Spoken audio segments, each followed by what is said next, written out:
He found a crumpled receipt with 5 words scribbled in crayon: "Thank you for not stepping." It led him to a phone booth where a little girl lived unseen by the world. What she whispered to Keanu Reeves changed everything. And what he did next, no one saw coming. Before we continue this incredible story, let us know where you're watching from. If you enjoy stories like this, subscribe to the channel, because tomorrow we have another inspiring story you won't want to miss. The envelope wasn't addressed, just left quietly at the front desk of Keanu's foundation. Inside was nothing but a faded gas station receipt. But on the back, scribbled in blue crayon, were 7 uneven words. "Thank you for not stepping on my toys." It stopped Keanu cold. The handwriting was small, clumsy, clearly a child's. Just beneath the words was a faint drawing of a teddy bear, and below that, the sketch of a phone booth. There was something about the simplicity of it, something careful in how it was folded. No contact info, no name, just a feeling. A feeling like someone out there had been watching, or waiting. Keanu turned it over again and noticed more. A shaky, hand-drawn map on the bottom corner. A highway number, a cross street. No explanation, just a destination. He stared at it for a long time. Later that evening, after the office had gone quiet, he grabbed his coat and left. No driver, no cameras, just a silent instinct pulling at him. He drove past the edge of the city, past lit storefronts and boarded-up stations, until the roads thinned into blacktop veins no one used anymore. The old gas station came into view just past midnight, long closed, its rusted sign swinging in the wind. And there it was, a single phone booth, half lit from inside. Not shattered, but worn, like it had been forgotten long before the world stopped needing it. Keanu parked far enough not to startle anyone. He stepped out and approached slowly, not too close, just enough to see through the dirty glass. Inside, the phone had been cut, but the space was full. A frayed blanket, a tiny stack of books, a pair of rain boots lined with paper, and in the corner, nestled like it had always belonged, a teddy bear missing one eye, wrapped in a child's sweater. Someone was living here. Not squatting, not vandalizing, living. He didn't knock. He didn't call out. He simply stood there, heart slowing, unsure of what to do with the ache that had just risen behind his ribs. And then, from behind the gas station wall, came the softest sound. Footsteps, small, deliberate. A little girl stepped into view. She couldn't have been older than 6 or 7. Wild curls, wide eyes, bare hands wrapped around a plastic bowl. She saw him, paused, then lifted her hand and waved, just once, before turning around and vanishing into the dark. Keanu stood frozen. That wave had held no fear, just recognition, like she'd seen him before, or maybe just hoped he'd see her. He walked slowly back to his car, heart still pacing in quiet disbelief. This wasn't a shelter or a safe camp. This was a forgotten place, dust layered on the broken windows, weeds twisting through cracked concrete. It was a place the world didn't check anymore, and someone had made it a home. He sat in the car for nearly an hour, engine off, lights dimmed, watching from a distance. There was no movement, just the occasional flicker from the phone booth's small lamp, probably battery-powered. The wind stirred, but nothing else changed. Eventually, he drove home. But sleep didn't come. Instead, he placed the receipt on his nightstand, smoothing the creases like a postcard from a place he couldn't yet name. In the morning, he brought it to Sophia. She read it twice, lips parting slightly. "You think it's real?" she asked. "I know it is," he said. They searched the location again in daylight, but the booth was empty. No sign of the girl, no teddy bear. The space looked untouched, but somehow it had been packed away. Only one thing remained. Taped to the inside of the glass, almost invisible unless you stood close, was a strip of paper torn from a coloring book. Scribbled in red marker, "Be back when safe." Keanu felt the chill in his chest grow tighter. Sophia looked around. Someone's protecting her, keeping her hidden. Or trying to, he said softly. They asked the owner of the gas station next door, an elderly man who ran a tiny shop with no more than a coffee machine and a cracked glass fridge. You mean the phone booth kid? The man said casually. She and her dad come by sometimes. Don't talk much, always polite. Don't ask for anything. Keanu leaned forward. Do you know their names? The man shook his head. Nah, but she leaves drawings sometimes. That booth's been her castle for months, maybe longer. Where do they go during the day? Can't say, but they're always back by nightfall, like clockwork. Keanu left his number, asked the man to call if they returned. Then he walked back to the booth, knelt down and studied the dirt. Tiny footprints, fresh. She'd been there, and something told him she'd be back. That night, Keanu returned alone. No cameras, no team, just the quiet pull of a question that wouldn't leave him. Why would a little girl thank a stranger for not stepping on her toys? He parked down the road again, wrapped a scarf around his neck, and walked back under the pale glow of a flickering street lamp. The phone booth stood quiet in the darkness, not illuminated this time, but something had changed. A small flashlight beam flickered from inside, then vanished. He waited, and then, just as before, she appeared. Same curls, same sweater. This time, no bowl in her hands, just the teddy bear clutched tight. She didn't run, she didn't wave, she just looked at him. Their eyes locked across a distance of 30 feet and 1,000 miles. Then came a sound, low, gravelly, and cautious. A man stepped into view behind her. Tall, thin, wearing a coat 2 sizes too big. He placed a hand on the girl's shoulder. She leaned into him. Keanu raised his hands gently. I'm not here to scare you, he said softly. I just wanted to make sure she's okay. The man didn't speak, just nodded once, then ushered the girl back into the shadows. But before they vanished, she did something unexpected. She turned back around and set something just outside the booth. It was a paper cup. Inside it, another note. Keanu waited until they were gone before stepping forward. He knelt and picked up the cup, careful not to spill the small, crumpled paper inside. On it was another message, simple, crayon again. My name is Ava. That's my daddy. He's fixing everything. Keanu stared at it, heart heavy, breath caught between sorrow and awe. Not begging, not complaining, just hoping someone saw them. He folded the note gently and placed it in his pocket, then stood there for a long time, watching the booth, like it might whisper something back. It didn't. But the wind carried a sound that wasn't wind, a soft hum, like a lullaby someone hadn't sung in a long time. He knew, then, this wasn't a chance encounter. It was a story waiting to be heard. The next evening, the sky hung low with gray clouds, the kind that muffled the city and made everything feel like it was holding its breath. Keanu parked farther down the road this time, walking the rest of the way, with a bag in one hand and a thermos in the other. He wasn't sure what he expected. A closed booth? Silence? Another note. Instead, he found them waiting. The little girl was perched inside the booth, hugging her teddy bear, while a man stood nearby, leaning against the outer glass like a soldier on post. His eyes were sharp, tired, and guarded, the kind of look someone wears after months of scanning for threats and hoping for none. Keanu didn't approach too fast.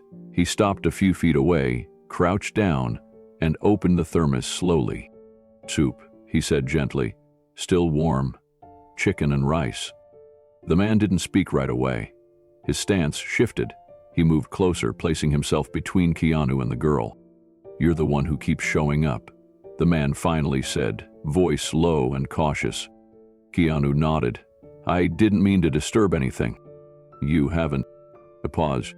Then, with a deep breath, the man took a small step forward and said, Daniel. Keanu smiled softly. Keanu. Daniel glanced down at the thermos. What's the catch?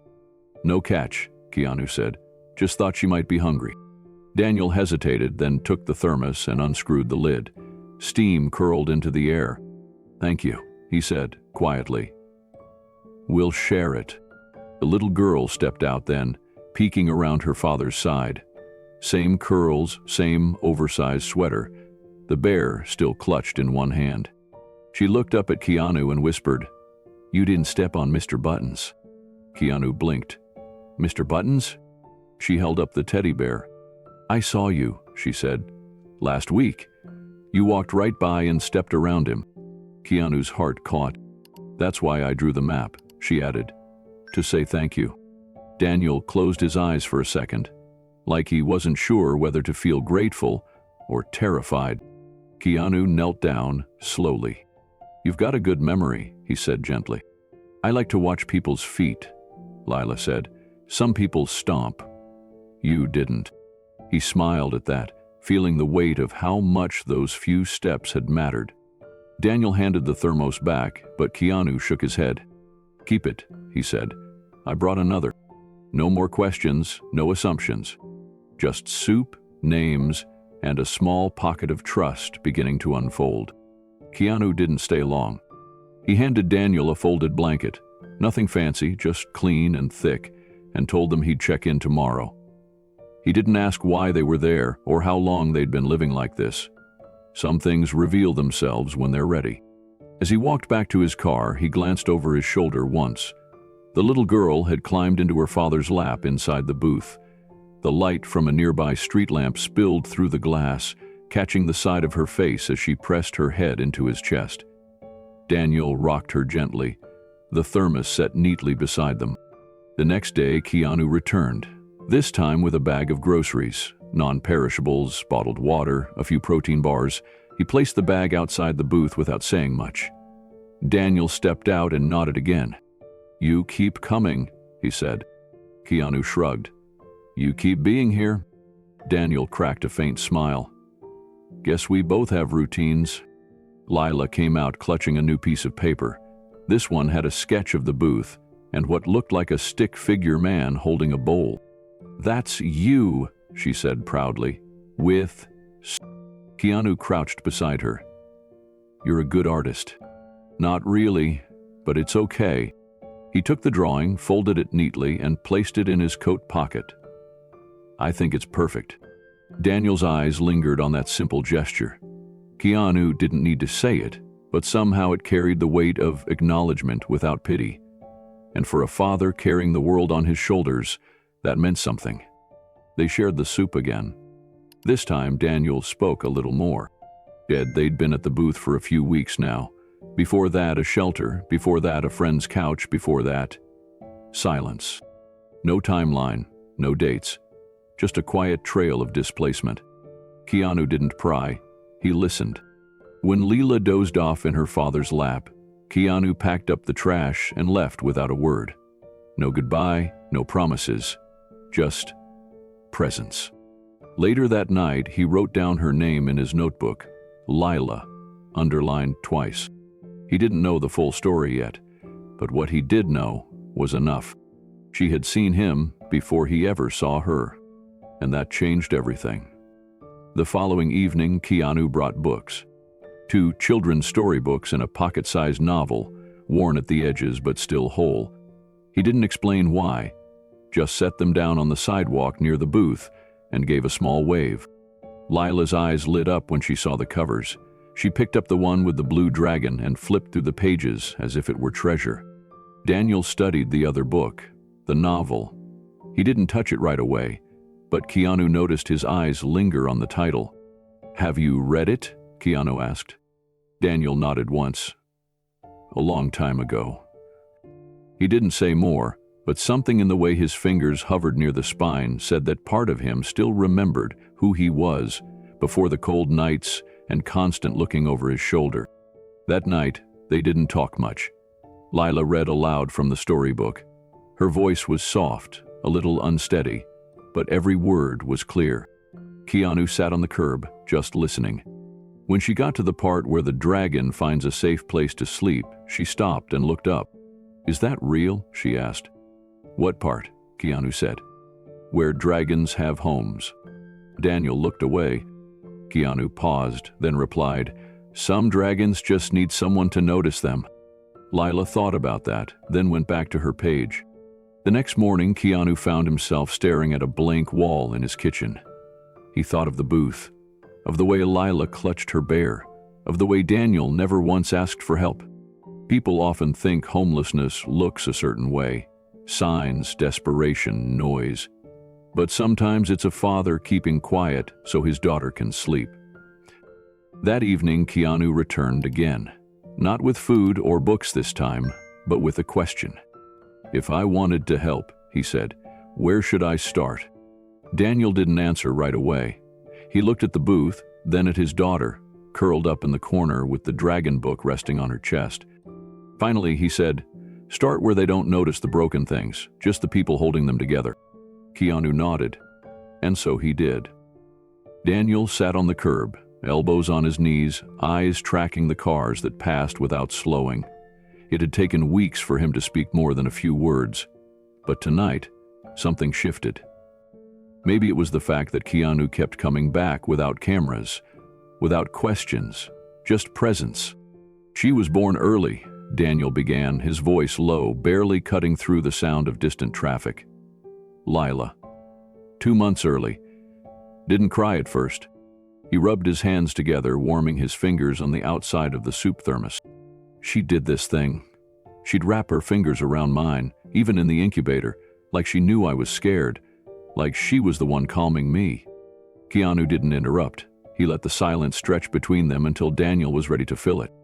"I used to manage a shipping floor out in Riverside. Nothing fancy, forklifts, checklists, crew meetings at 5 a.m., but it paid the bills, and it let me be there for her. That was the deal." He looked toward the phone booth, where Lila was curled up on a folded blanket, drawing in a coloring book Keanu had brought the night before. Then came the cuts. Management first, of course. They said they'd help, said there'd be follow-up jobs. But you know how that goes. You fall behind one bill, then two.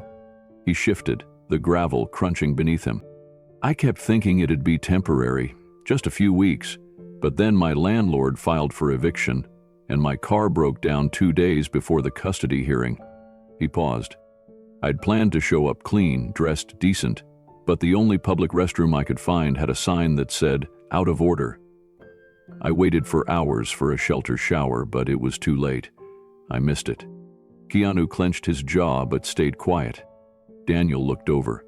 "They said I didn't care, that I didn't show because I didn't love her. But I was outside the courthouse, Keanu, just not allowed in." The words hung heavy in the air. Daniel's voice cracked. "We've been moving ever since. No shelters. Not for a dad and daughter. Too risky. Too many rules that don't bend." He turned his head back toward the booth. "But she's still smiling, still believes in people." He shook his head gently. "I don't know how." Keanu looked toward Lila, who was now holding up a drawing taped to the glass. A house floating in clouds. And for the first time in a long while, Daniel smiled. Keanu moved closer to the booth as Lila waved him over, her little hand pressing against the fogged glass. She carefully opened the door, stepping out with a kind of gentleness that only children who've known too much caution ever carry. In her other hand, she held a plastic-wrapped crayon set, half-used, colors worn to stubs. "This is our secret house," she whispered, as if letting him in on a sacred truth. Keanu crouched down beside her, his breath visible in the cold air. "It's beautiful." She nodded, then motioned for him to look inside. The inside of the booth was a world of its own, paper stars taped above, a flattened pillow against the corner, a soft bear with one ear stitched clumsily back on. She had drawn smiley faces on the walls with pink marker, and in the center of the back panel, a hand-drawn mural made from several taped-together scraps of cardboard. "There's me," she said, pointing to the figure of a little girl with wild brown curls. "And Daddy." Keanu nodded, his eyes following the detail. The way her father's arms stretched wide in the sketch, protectively curving around the two of them. But what stopped him was the third figure. "Who's that?" he asked softly. Lila grinned. That's you. He blinked. Me? She nodded. I saw you one day. You walked past. You saw my toys outside and didn't step on them. Keanu remembered that afternoon. He'd been on the phone, hurrying between meetings, when he noticed a ring of tiny figurines laid in a circle on the sidewalk. He'd stepped around them, not thinking much. Until now. You were the first person who didn't pretend we weren't here, Lila said. Daniel stood behind them now, quiet, arms crossed. His eyes shone, not from sadness, but from something deeper. Recognition. Keanu looked back at Lila's mural, where she had drawn the three of them standing beneath a sun with rays that reached across the paper edges. He gently placed his hand over the figure. Thank you for including me. She smiled. You helped already. That night, Keanu drove home with the image of the drawing etched in his mind. He kept seeing Lila's face when she said those words. You helped already. Not because of a grand gesture, not because he changed their world, but because he saw it. And that, he realized, was where every story begins. Daniel walked a few steps away, trying to hide the way he wiped his eyes. Keanu stayed with Lila, crouched near the booth's opening, the cold pavement biting through his jeans. She talks about the sky a lot, Daniel said when he returned, voice steadier now. Says when it rains, it's just the clouds giving back. He looked down at Keanu, then to his daughter, now humming softly to her bear. I didn't think anyone would ever find us here, and part of me didn't want them to. Keanu understood. The moment the world noticed them, the fragile shield they'd built, the booth, the drawings, the quiet routine, could be torn apart by rules, by systems that never understood what it meant to simply stay together. Wait, this place? Keanu asked. Daniel looked up at the rusted gas station sign. It's forgotten. Like us. No one comes here. And Lila? She started calling it her castle. I didn't have the heart to correct her. He chuckled softly, but his face remained serious. I kept thinking maybe I'd get it together. Get her into school, get myself cleaned up enough for work again. But you fall behind one day, and the system makes sure you stay there. Keanu listened, leaning his back against the booth. The night wind rustled a candy wrapper nearby, catching on a piece of Lila's artwork taped to the glass. He gently reached out and pressed it flat again. You're not invisible, Keanu said finally. Daniel met his gaze. Sometimes it feels easier to be. No, Keanu replied. It's easier for other people to look away. That doesn't make it right. A silence stretched between them, but this one was different. Not full of fear or hesitation, but the beginning of understanding. Inside the booth, Lila had begun singing quietly. It wasn't a song Keanu recognized, just something soft and steady, the way children make up melodies when the world hasn't told them not to. She sings every night, Daniel said. Says the stars won't come unless she invites them. Keanu smiled at that. He looked up at the sky, where the clouds were breaking just slightly. A single star blinked through, faint but real. And in that moment, he knew he wasn't going to walk away. Not from this girl with stars in her voice. Not from this father who never stopped trying. Not from this phone booth, where hope still lived in crayons and whispers. Not anymore. The next morning, Keanu sat in the back of his SUV, the engine idle, fingers curled around a thermos of coffee that had long since gone cold. Beside him, Sophia scrolled through a secure tablet, her brow furrowed in quiet concentration. Malik leaned forward from the passenger seat, arms crossed, eyes locked on the sketch Keanu had drawn of the booth and the surrounding alley. It wasn't hostile, Keanu said, just alert. Like someone who's had to be alert for too long. Sophia nodded. The kid's healthy? She's bright. And she trusts him, Keanu said. You can see it in how she moves, how she looks at him. Malik let out a long sigh. Then we've got to be careful. You know what happens if the wrong agency catches wind of this. They'll split them, Sophia said. Keanu didn't respond. He just stared at the screen in Sophia's hands. It showed a freeze frame from security footage near a street corner. Lila skipping in the background, a bear tucked under her arm, Daniel walking behind with his hood up, eyes darting. "People only look when it's too late," Keanu muttered. "I'm not letting that happen here." They agreed on discretion.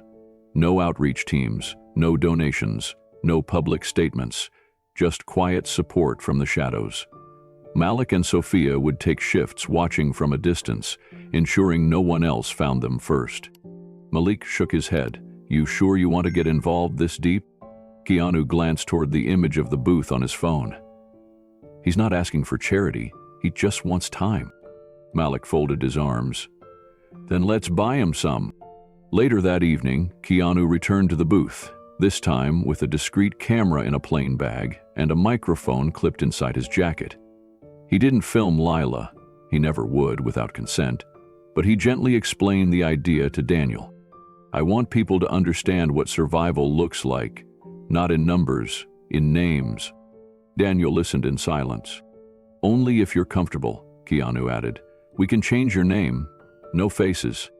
Daniel's hands were in his pockets. His boots were worn through at the toes. "I've had enough people speak for me," he said. "You want to help? Let me speak. Just let me stay a dad while I do it." Keanu nodded. No charities, no pity, just dignity. They sat under the broken neon glow of the station sign as Daniel told the first part of his story. How he lost a job, how eviction notices came without warning, how the phone booth wasn't plan B. It was survival, the last one. Daniel's voice was low, almost reluctant, but it never wavered. "We tried shelters at first," he said, "but they were full, or not safe. I couldn't put her there. Not with the things I saw." Keanu listened carefully. He didn't take notes. He didn't interrupt. He just nodded when it was needed and let the words arrive in their own time. "She was 5 when we started sleeping in the car," Daniel continued. "Then the battery died. Then the car was towed. Then the booth." He looked away toward the street. "I chose it because it locked. Not well, but better than a bench." Sophia and Malik, watching from a distance in a nearby parked vehicle, kept an eye on the perimeter. Every so often, a passerby would glance toward the booth, but no one came close, not since Keanu began showing up. "Have you ever had to tell your daughter that it's not raining inside, just leaking?" Daniel asked, more to the air than to Keanu. "That the sound isn't scary, it's just the wind talking?" Lila appeared then, her bear in hand, and crawled into Daniel's lap without a word. She didn't ask why Keanu was there. She didn't look afraid. She just rested her head on her father's shoulder. Keanu leaned forward. "We're going to try to make things easier," he said softly. Daniel raised his hand. "No strings. I mean that. I'm not here to owe anyone anything." "You won't," Keanu said. "No debts, just a little help. Quiet help." Daniel exhaled deeply. "Then give me time. Time to get her papers in order. Time to file for a new ID. Time to prove I'm not what they think." Keanu looked at him steadily. "Then let's buy you that time." And they did. Over the next 2 weeks, Malik coordinated with a friend in the city clerk's office to begin sorting out lost documentation.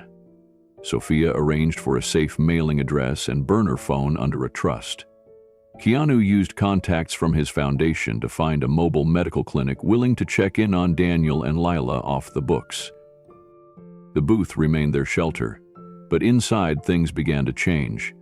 A small portable heater, a new set of clothes for Lila, hand-washed and hung on the side of the booth each morning, fresh blankets tucked under a tarp. No press, no exposure, only presence. And each night Keanu returned, sometimes with soup, sometimes with books, and once with silence, just to sit nearby. Because sometimes dignity begins with being seen, but it lasts when someone stays. The 3rd week brought unexpected rain. It came heavy, sudden, and without mercy, the kind that made gutters overflow and turned sidewalks into rivers. Keanu arrived earlier than usual, umbrella in hand, a waterproof duffel over his shoulder. Inside the phone booth, he found Lila, wrapped in layers, perched on a folded blanket like a bird guarding its nest. Daniel sat beside her, soaked to the bone, trying to light a small battery-powered lantern. Keanu didn't say anything at first. He simply opened the duffel and handed Daniel a rolled tarp, dry socks, and a sealed thermos. "We're not going to last another week in this," Daniel said quietly, glancing at the leak seeping from the booth's cracked ceiling. "It's not just wet. It's starting to feel like the world forgot." Keanu kneeled, inspecting the spot near the back where the floor was warping. "You're not forgotten, but I understand how it feels." Daniel nodded. "Some days, I think she believes this is normal, like the world's always been this small." Keanu looked at Lila, who was now carefully arranging her drawings along the driest glass panel, her small fingers smoothing out wrinkles with surprising care. "She believes in you," Keanu said, "and she draws worlds bigger than this one." Daniel stared at the fogged-up window for a moment, then asked, "Why do you keep coming?" Keanu didn't hesitate. "Because you're doing the hardest thing a man can do, staying." Silence settled between them. Then Lila looked up, her voice barely above a whisper. "Mr. Buttons says thank you for the heater." Keanu smiled, warmed in a way no fire could match. The next morning, Malik stopped by with documents Daniel had filed under a temporary protection program for unhoused veterans. Progress, not promises, but steps. And in the week that followed, something else happened. A neighbor left a bag of groceries on the sidewalk with a sticky note, "For the booth." Someone dropped off crayons and a children's book through the crack in the door. It wasn't charity. It was recognition. They had become visible. By the fourth week, Keanu had arranged something else. A temporary stay in a church basement was opening up. No questions asked, no names required. But it was Daniel's decision. So one night, after Lila had fallen asleep with Mr. Buttons tucked under her chin, Keanu asked him again, "Ready?" Daniel looked around the booth one last time, and after a long pause, he said, "Maybe, for her." Keanu didn't smile. He simply nodded, because readiness wasn't about comfort. It was about love. And Daniel, he'd always had that. Keanu returned just as the streetlights flickered on, casting long shadows across the alley behind the gas station. The phone booth looked the same, patched with cardboard at the base, the roof sagging slightly from rain damage. But inside, a small glow shone from a solar lantern hooked to a pole. Lila's blanket had been neatly folded in the corner. Mr. Buttons, her teddy bear, sat beside it. Daniel stepped out slowly, not startled, but alert. He nodded at Keanu, a quiet acknowledgement that had, over the past week, become routine. "I made some grilled cheese," Keanu said, holding up a wrapped paper bag and a thermos of warm tea. "Nothing fancy." Daniel cracked a smile. "To us, that's Thanksgiving." They sat on the curbside together. Lila was inside tracing letters on the fogged-up window of the booth. Keanu noticed she'd written "Dad" 3 times, followed by a tiny heart. Daniel took a bite of the sandwich before setting it down in his lap. "You ever hear the phrase, 'A man is only as strong as what he stands to lose'? That's been me since she was born." Keanu listened as Daniel began to open up, not in a burst, but in soft drops. "She's never seen me cry, not once. That's my code." He leaned back against the concrete wall. "I don't lie to her, but I don't let her see me scared either. She's the brave one, always has been." Keanu nodded, silently absorbing each word. "We don't steal. That's another rule. Doesn't matter how hungry we are, she needs to know dignity isn't something you give up when things go bad." Keanu looked toward the booth. Lila had now drawn a sun next to her father's name. Daniel continued. "At night, we read by flashlight. I make up stories if the batteries die. We spell things out from signs, menus, whatever's around. You'd be amazed how fast she learns." "She's called you her knight," Keanu said softly. Daniel chuckled. "She says that because I told her once that knights protect people with nothing but heart and armor. Guess she thinks cardboard counts as armor." Keanu smiled at that. then grew quiet. For a long time they said nothing. The sounds of passing cars, distant laughter, and wind brushing against the broken glass filled the space between them. And in that silence, Keanu remembered. He remembered sleeping in a car for a few weeks after his friend River died. He remembered the ache of silence when you had no one left to call. He remembered how thin the line was between making it and vanishing. That night, he sat in his car longer than usual after saying goodbye. He didn't turn the engine on, just sat there, watching the light inside the booth flicker once, then steady again. Something in him had shifted, and he wasn't going to walk away. The next evening, Keanu returned again, this time without food or gifts, just presence. He found Daniel outside the booth, kneeling beside Lila as she traced chalk letters onto the sidewalk. The words were shaky but clear. "I love my dad." Keanu crouched beside her. "That's beautiful," he said. She looked up, beaming. "I'm going to write a whole story." Daniel handed her a half-used chalk stick and smiled. "She's been trying to write fairy tales. Says this booth is a castle. I told her, castles don't always look like castles on the outside." Keanu glanced at the tattered structure behind them. "That's true for people, too." Lila giggled and returned to her drawing, humming softly. Daniel stood and wiped his hands. "We keep to ourselves mostly. Lila's never been sick, thank God. I've taught her how to stay clean with baby wipes, how to cook things in cans without lighting a fire, and how to disappear when it feels unsafe." He paused. "That last one's not a skill a kid should need." Keanu's eyes narrowed slightly. "How do you keep hope alive in all this?" Daniel looked toward his daughter. "I don't let her see the days I want to give up. That's not lying. That's protecting." He rubbed the back of his neck.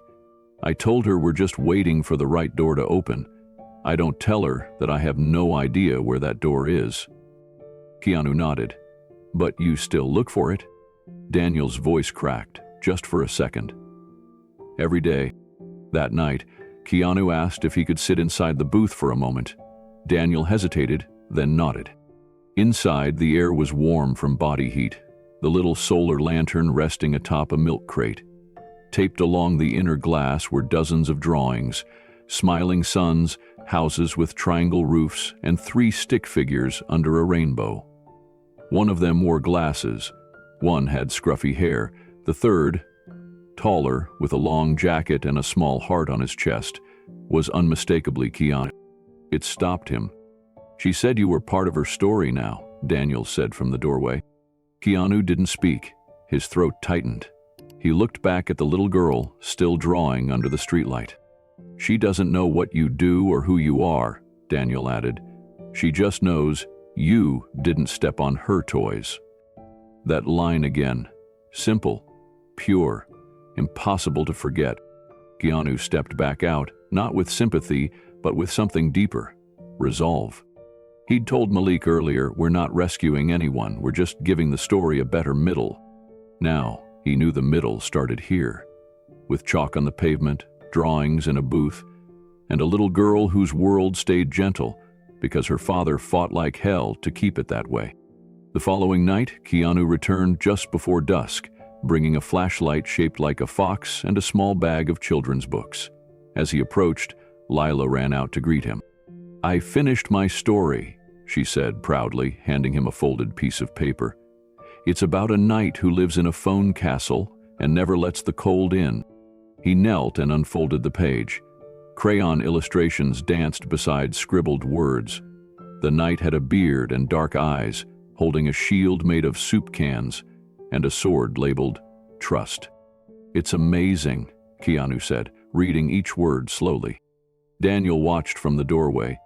He didn't speak, just nodded with quiet appreciation. Later, after Lila had curled up in a corner of the booth with her flashlight and blanket, Keanu and Daniel sat on the sidewalk just outside. Daniel looked out across the quiet street. "You know what's worse than losing everything?" he asked. Keanu glanced over. "It's knowing that your kid might believe they're not worth more than a booth and some donated crackers." Keanu leaned forward, elbows on his knees. "That's not what she believes." She thinks she's royalty. I've never seen a child hold on to wonder so tightly." Daniel blinked. "She only believes that because I've told her we're just on an adventure, that we're hiding in plain sight like heroes in a story. But the truth is, I'm terrified that the next knock on that booth won't be you.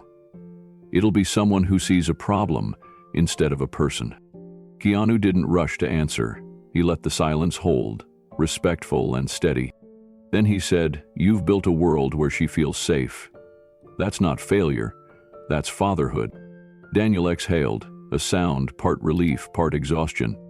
Keanu added, "Let me help you build the rest." Daniel turned to him. "I'm not asking for charity." "I know," Keanu said. "I'm offering you time." For a long moment, Daniel didn't speak. Then he reached out, shook Keanu's hand, and held it firmly. "Okay," he said, "let's see what we can build." Inside the booth, Lila rolled over in her sleep, clutching her teddy bear. One hand still rested on the corner of her chalked fairy tale, a story that wasn't over yet, but finally, after months of hiding, had someone new willing to carry a page. Keanu sat at his desk with the lights low, the receipt still pinned beside his monitor. He'd been thinking for days about how to share Daniel and Lila's story, without exposing them, without inviting cameras or controversy. Not everything sacred needed spotlights. Some things just needed to be seen. He opened his laptop and began typing a simple reflection. It's easy to miss someone when they're quiet. It's easier when they're invisible. But sometimes you pass a place you've passed 100 times, and someone is there. They've always been there. You just didn't stop long enough to notice. He didn't mention names. He didn't show photos. Just a memory, a moment. A father brushing the curls out of his daughter's eyes while she read to him from a children's book she'd found in a donation bin.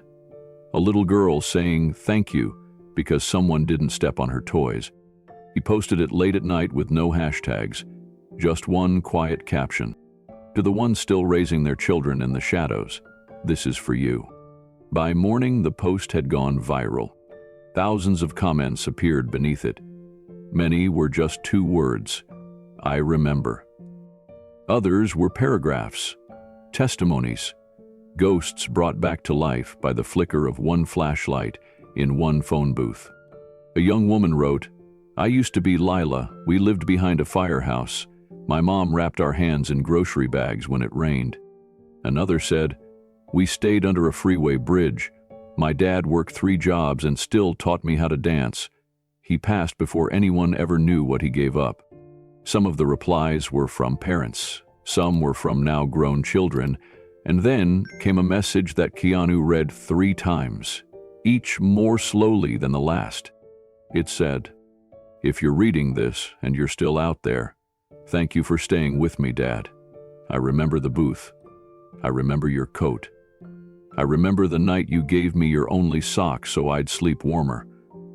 I'm safe now. I hope you are too." Keanu leaned back in his chair, eyes wet, heart heavy and grateful all at once. He didn't expect a movement to begin, but it did. People began leaving small tributes at public phone booths across the country. Teddy bears, drawings, notes that simply read, "You are seen." And somewhere in the quiet between those stories, a girl named Lila slept inside her secret house, unaware that the world had just begun to listen. By the second day, news outlets picked up the story, not with headlines, but with questions. One morning anchor simply asked, "Have we walked past these families too many times?" On community boards and Reddit threads, strangers posted photos of old phone booths still standing. Some rusted over, some converted into book exchanges, some with fresh drawings taped inside. Most had the same message scribbled in chalk or ink: "Thank you for not stepping on my toys." Keanu's team quietly monitored the response. Sophia scrolled through thousands of stories. Many came from people who had been children like Lila, kids who spent nights in gas station bathrooms, back seats of cars, or storage units with broken locks. One post came from a teacher. "We had a student who fell asleep every afternoon. We thought she was lazy. Turns out she lived in a laundromat. She used dryer sheets as pillows. Her father never missed a parent-teacher meeting. He was always there. I never knew. Keanu saved that one. Another came from a nurse. A man came in with frostbite. Wouldn't give his name. All he asked was that someone watch his daughter until morning. He left a book in her coat pocket. Inside, it just said, "Keep going." The flood of stories didn't slow down. It grew. And it did something Keanu hadn't expected. It brought people back to their own memories of protection, of sacrifice, of being loved without the world ever noticing. Veterans wrote about sleeping outside so their families could stay in shelters. Mothers recalled putting coins together for bus fare and walking 6 miles so their children could arrive warm. And kids, so many now grown kids, shared how their parents made magic out of nothing. Keanu kept reading, and then came a message addressed directly to him. "You won't know who I am, but years ago you passed me. You nodded. That was it. But it meant everything, because on that day, no one else saw me. Thank you." He paused, because he remembered. He didn't know the man's name or the corner he'd been standing on, but he remembered the nod, the silence, the moment. And maybe that was the point. Sometimes kindness doesn't need a name. It just needs to last long enough for someone to feel it. Keanu closed his laptop and looked out the window. Somewhere in the city, a father was still protecting his child in the quietest way possible. Not for recognition, not for applause, just because he could. And in that moment, the world had finally decided to listen. Malik called later that night. He'd been reading the same threads, tracking stories that stretched from Los Angeles to Detroit, to small forgotten towns in Kansas. "This isn't just a story, Keanu," Malik said. "It's a mirror. People are seeing themselves in it." Keanu didn't respond right away. He was still thinking about one particular comment that had stayed with him all day. It read, "We used to pretend the back seat was a pirate ship. My dad made up maps and let me steer with the seatbelt. I didn't know we were homeless until I was 12.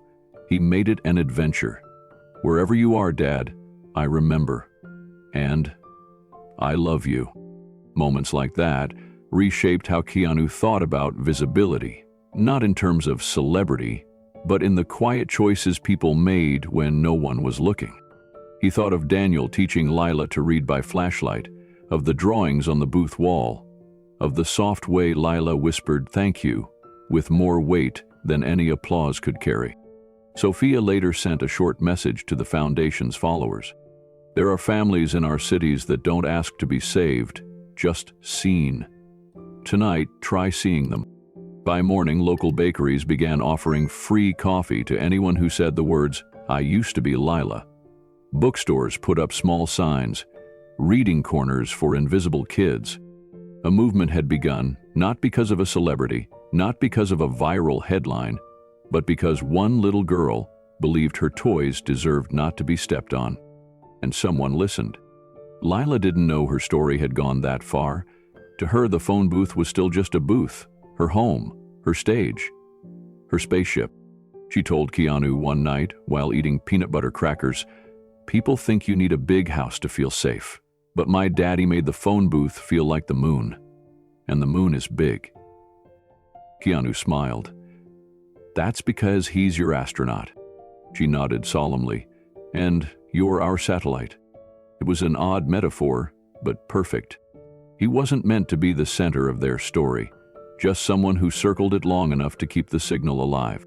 And in that orbit, something beautiful happened. The world leaned in, and this time, they didn't just see a booth.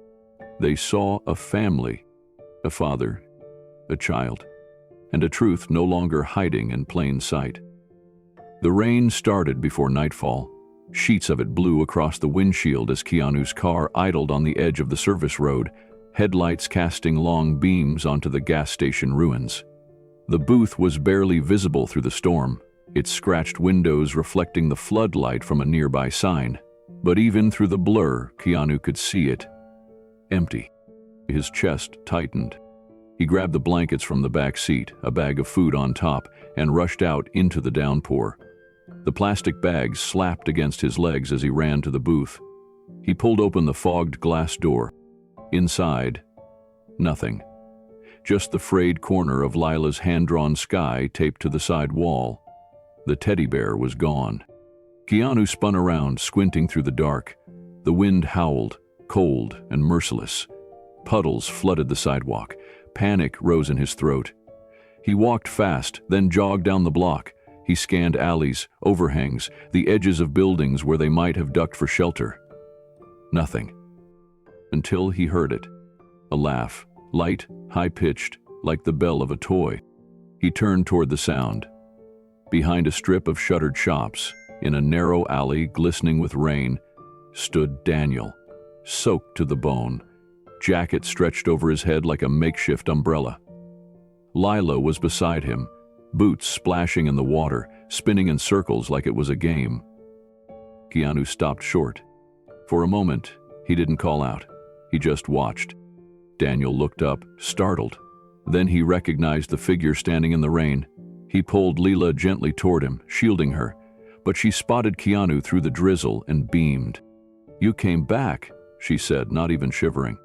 Without a word, Keanu opened the passenger door of his car and gestured. Daniel hesitated. But Keanu didn't push. "I've got towels." "And heat," he said simply. That was all. Daniel nodded. He lifted Lila into his arms, blanketless and barefoot. They climbed into the car. The heat was immediate, fogging up the windows. Keanu handed back 2 thick towels. Lila curled up in Daniel's lap, her head tucked under his chin. She was asleep in minutes. Daniel didn't speak. Keanu didn't ask.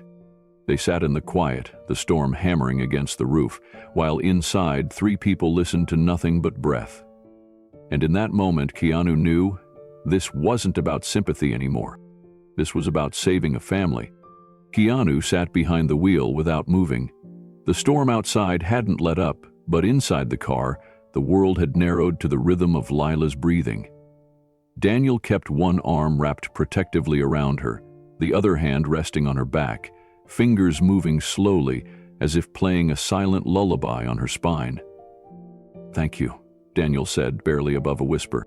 Keanu didn't respond with words. He just glanced back and gave a small nod.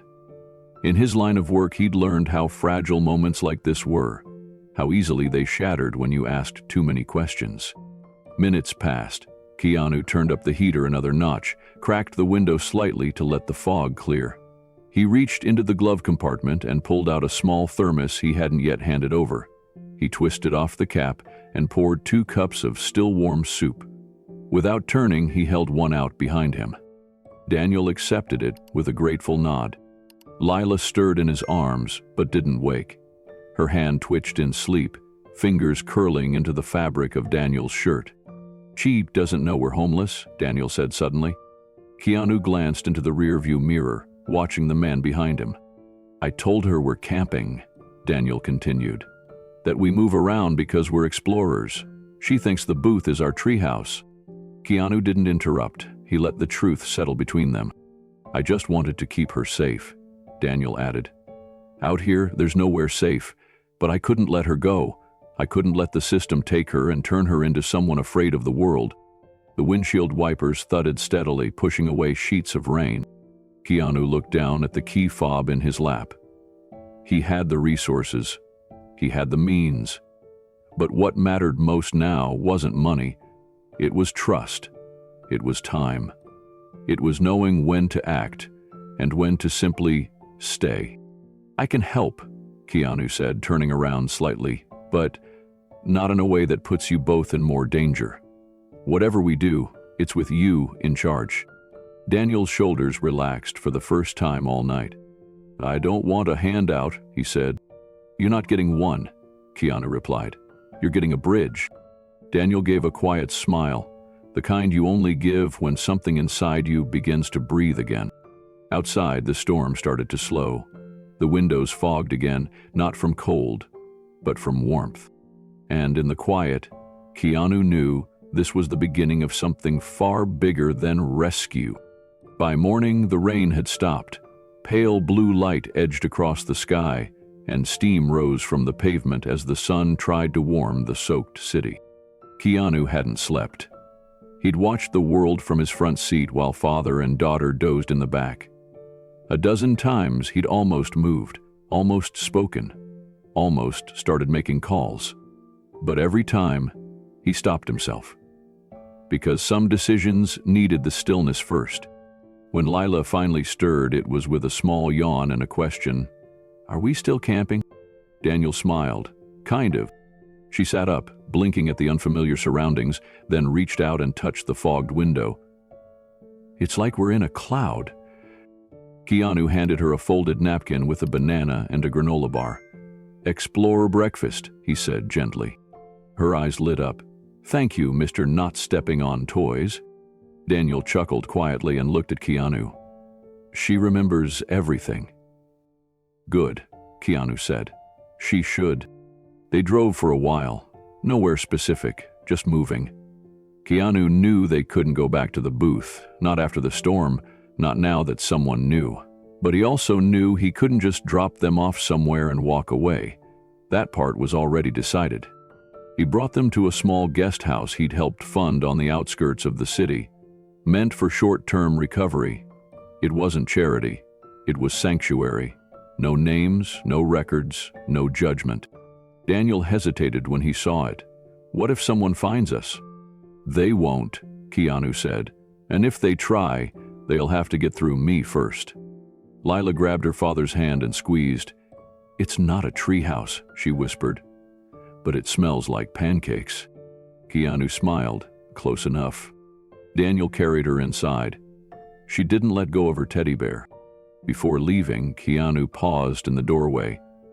"Stay as long as you need. No pressure. Just rest."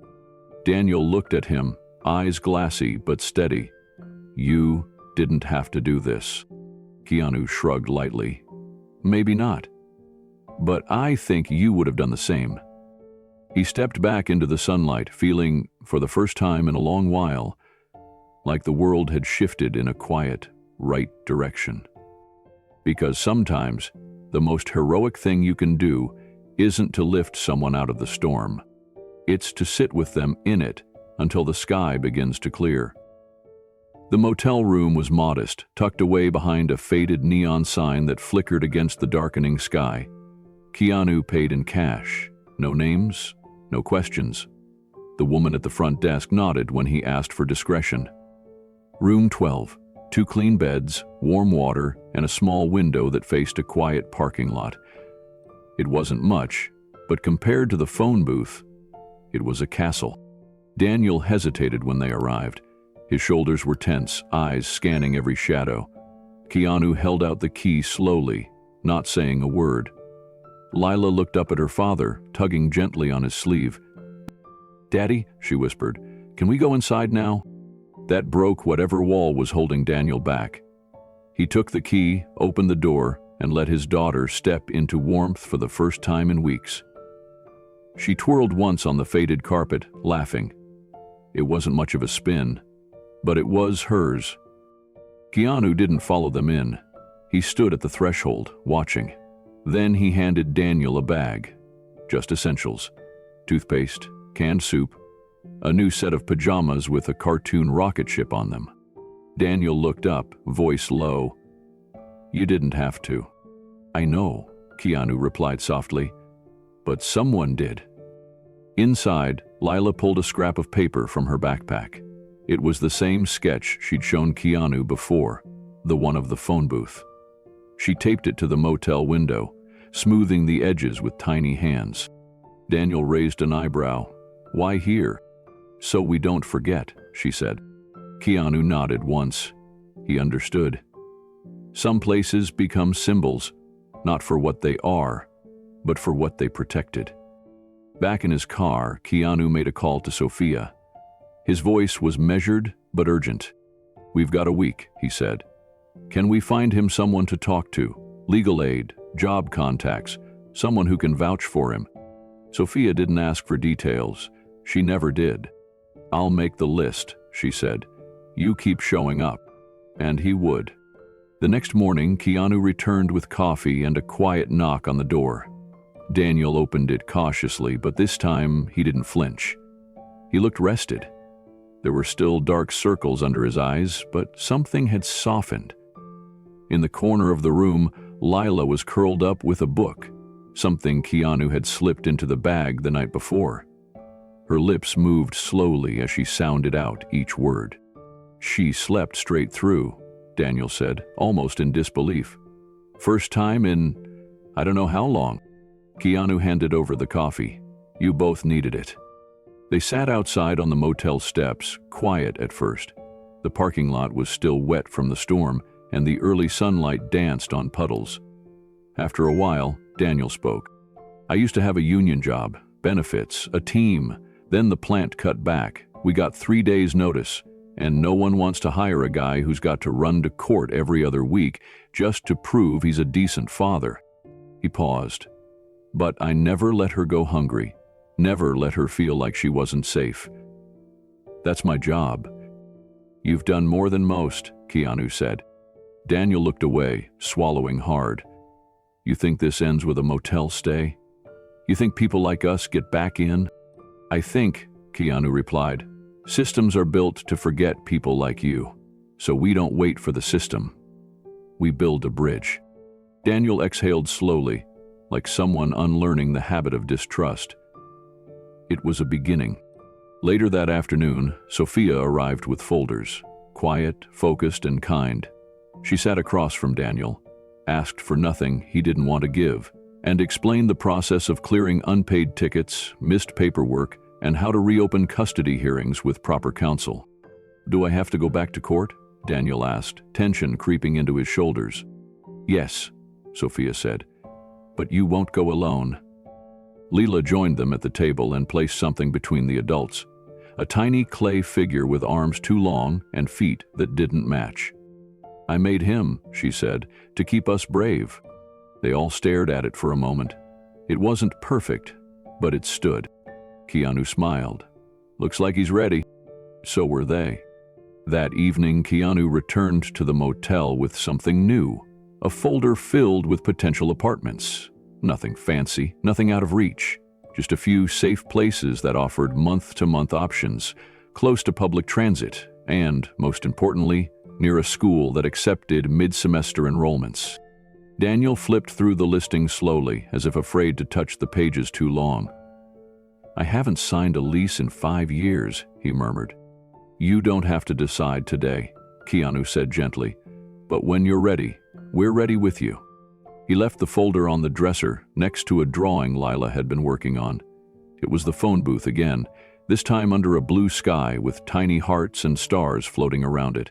But there was a new addition: 3 stick figures holding hands, a girl, a man, and another figure wearing sunglasses.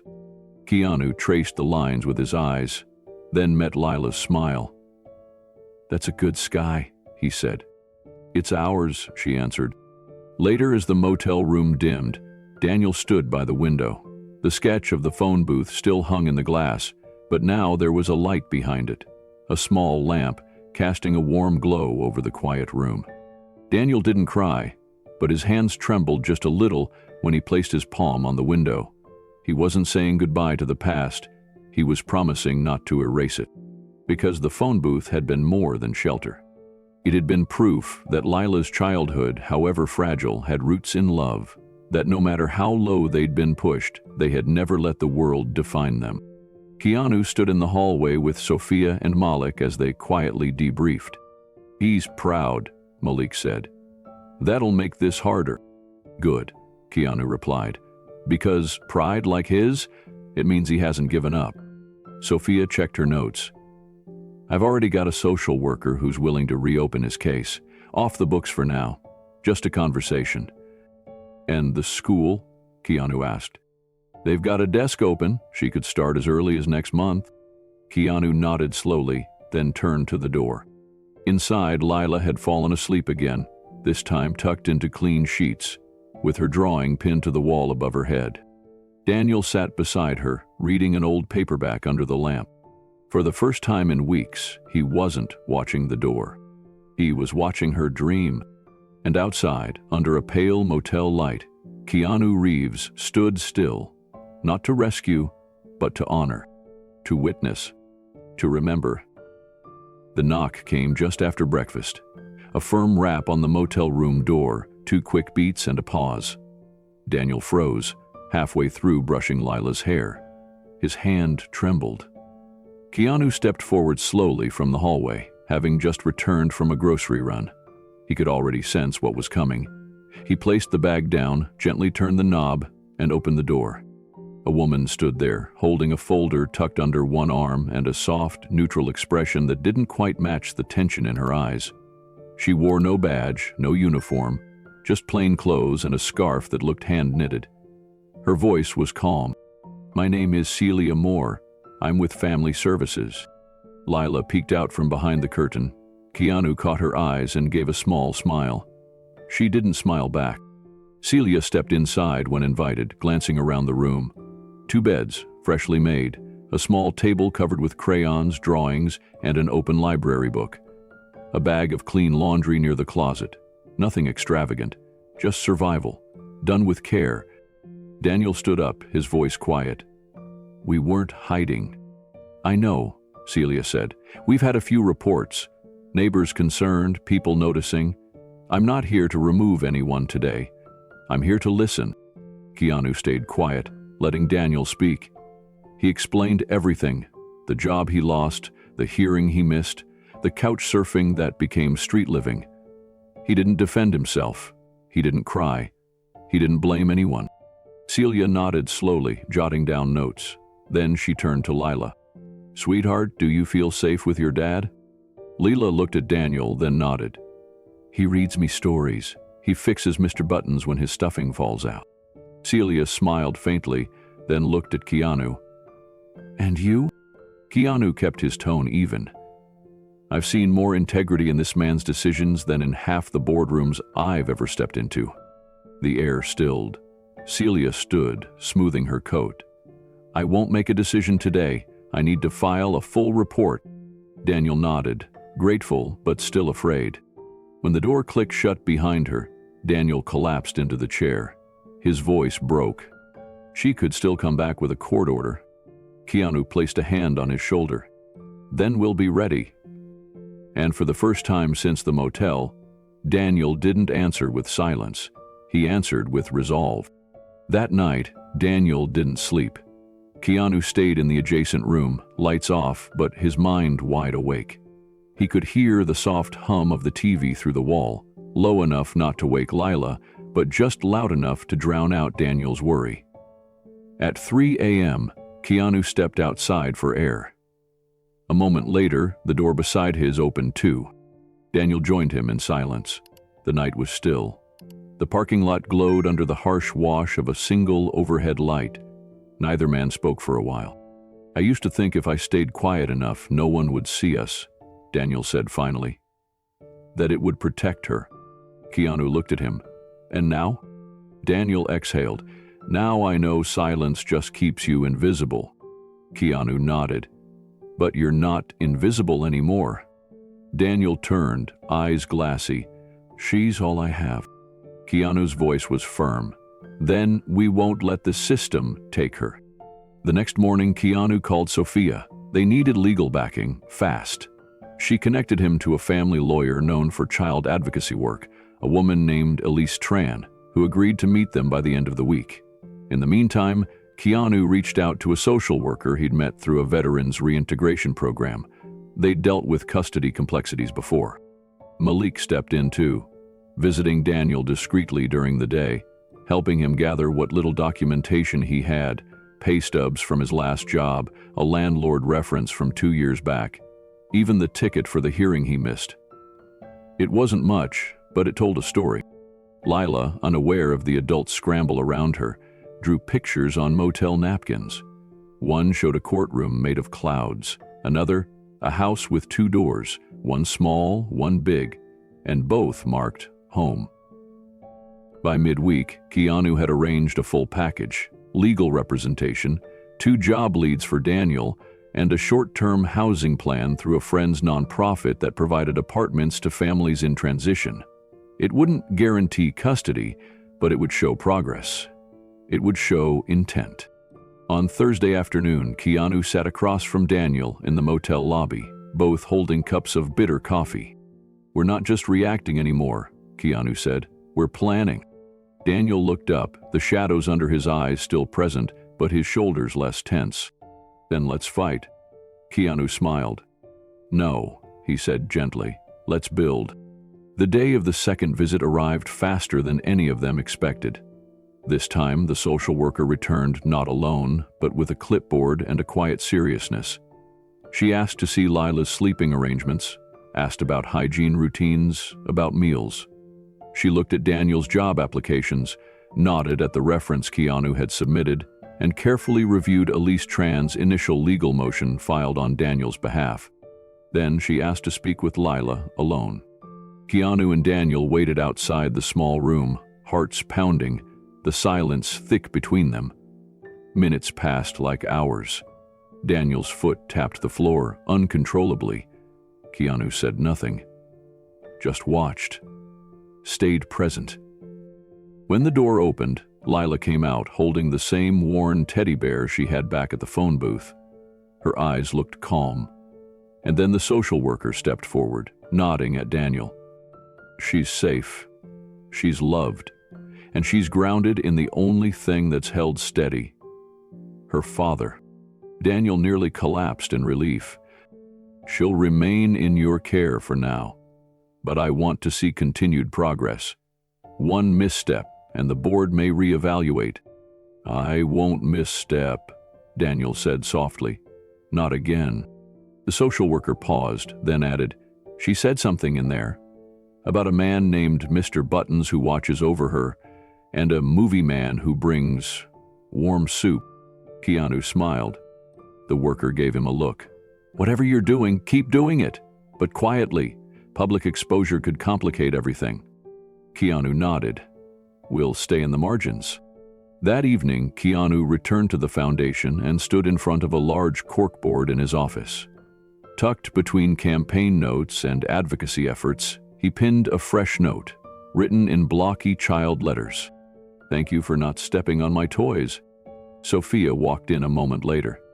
"Update?" she asked. He nodded. "We bought them time. Now we help them earn the rest." She leaned beside him. "You ever think you're building something bigger than just helping people?" He looked at the board.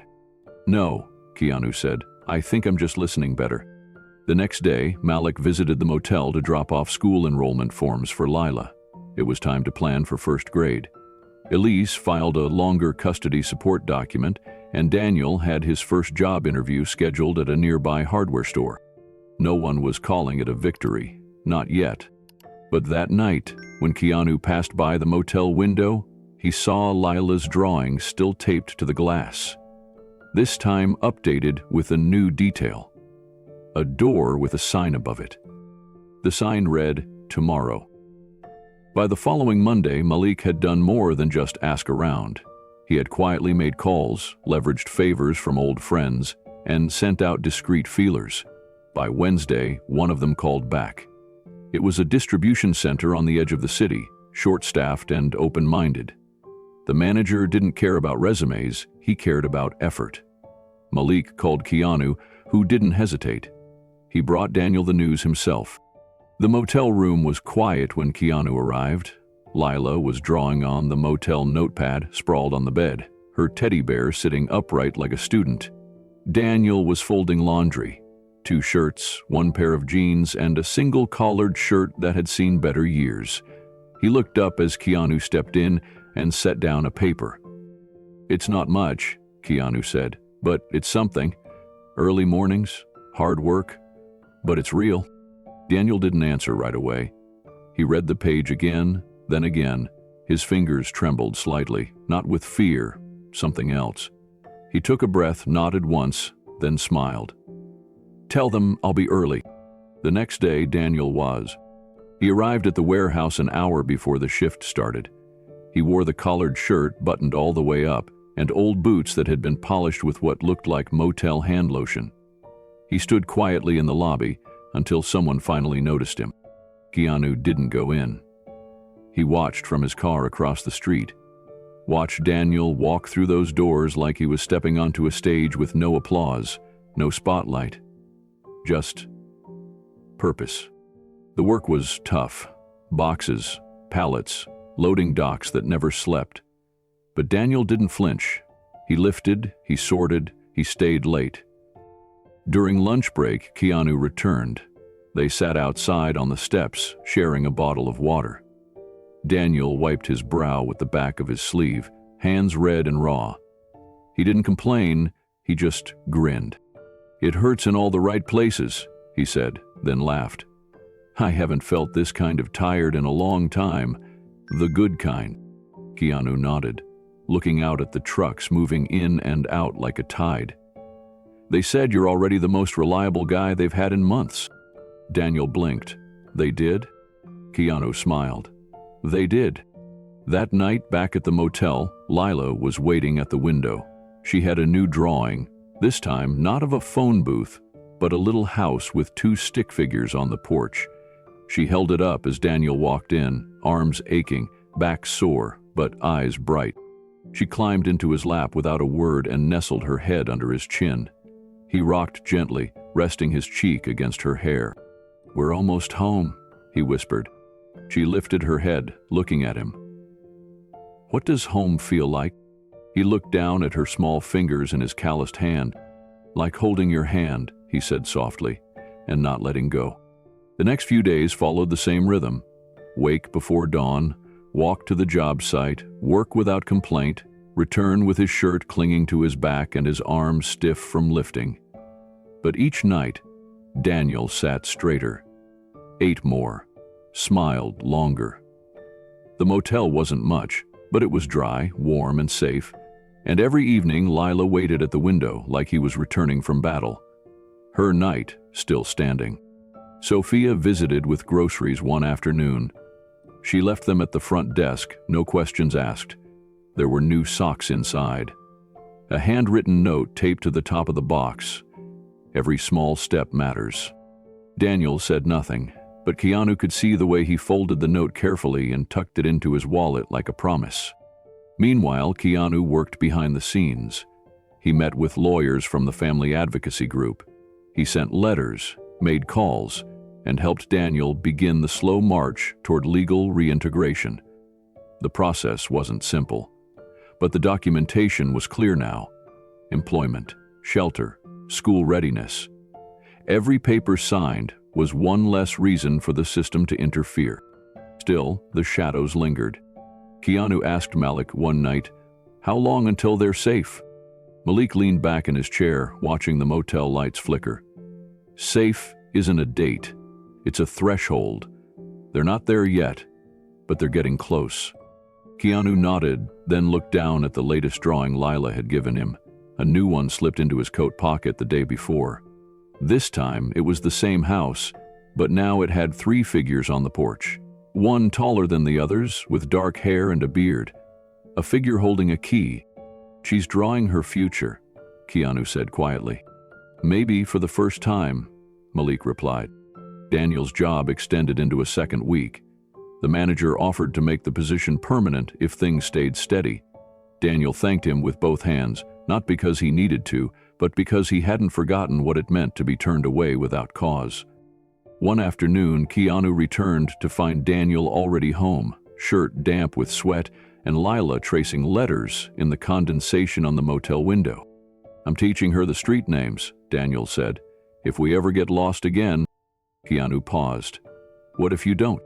Daniel looked up. The tiredness was still there, but the edge of desperation had faded. "Then we'll still walk like we remember the way," he said. Keanu smiled. "That sounds like something she'll remember for a long time." That night, Lila couldn't sleep. She sat cross-legged on the edge of the bed, sketch pad in her lap, eyes tracing the curves of the letters she'd written earlier. Daniel noticed and climbed onto the bed beside her. He smoothed her hair, then asked, "What's wrong, little one?" She looked up at him with wide, serious eyes. "What if they take me away again?" His chest tightened. "They won't," he said softly. "Not now." But last time you said, I know. He paused. Last time, I didn't have help. This time, I do. She blinked. Like Mr. Keanu? Daniel nodded. Yeah, and a few others too. Good people. People who see us now. She seemed to think about that. Then she pointed to her newest picture.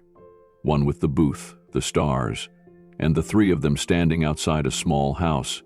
A tiny heart floated over each head. I don't want to lose our booth, she whispered. Daniel smiled. You won't. We'll carry it with us, in stories, in drawings, and in the way we treat people who are smaller than us, or quiet, or scared. She yawned, the kind that meant she was finally ready to rest. He tucked the blanket around her and lay beside her until her breathing slowed.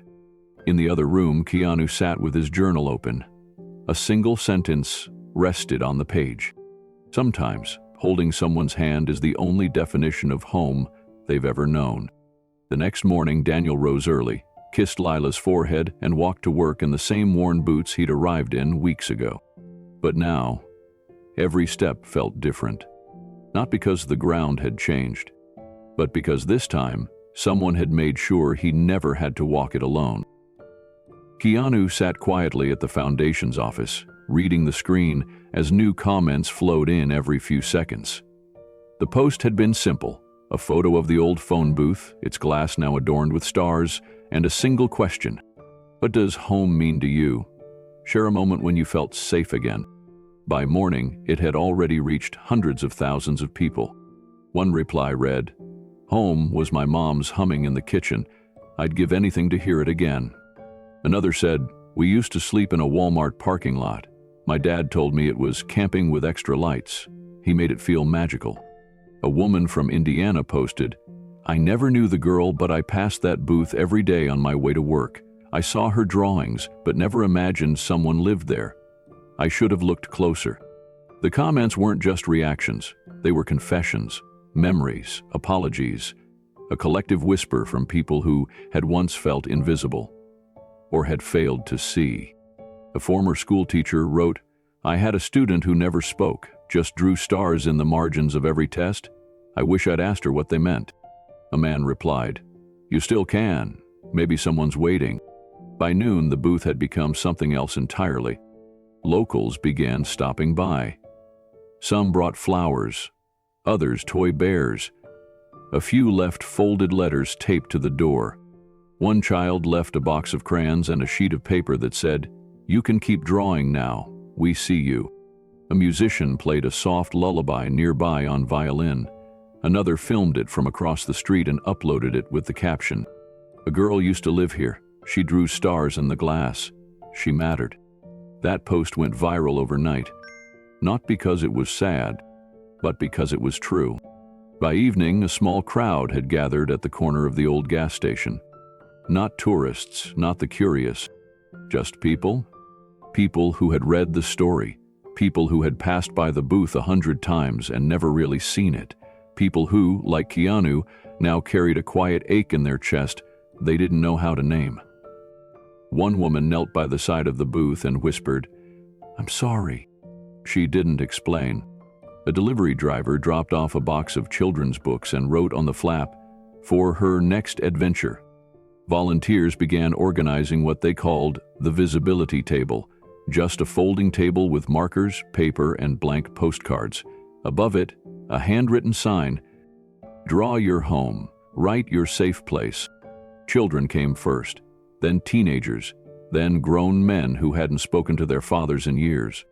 By the end of the night, dozens of pictures hung from strings tied to the fence behind the booth. Paper houses, stars, arms holding smaller hands.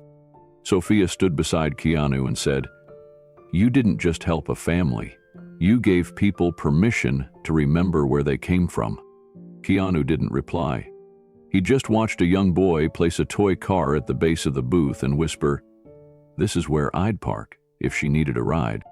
Malik snapped a photo from across the street. Later, he would post it with a caption that read, This isn't a memorial, it's a beginning. And the comments again flooded in. I used to sleep in my mom's car. I never told anyone. Until now. I thought I was the only one who kept extra socks in my backpack just in case. My dad made me believe that a broken-down van was a castle. I believed him. I still do. And one more, simple, powerful, searing. If you're reading this and you're still out there, thank you for staying with me, Dad. Keanu saved that one. The next morning, something unexpected appeared beside the phone booth. A chalkboard. Not the kind you buy from a store. It looked handmade, painted wood, rough around the edges. But it was clean, propped upright, and carefully stenciled at the top with 3 words. This is home.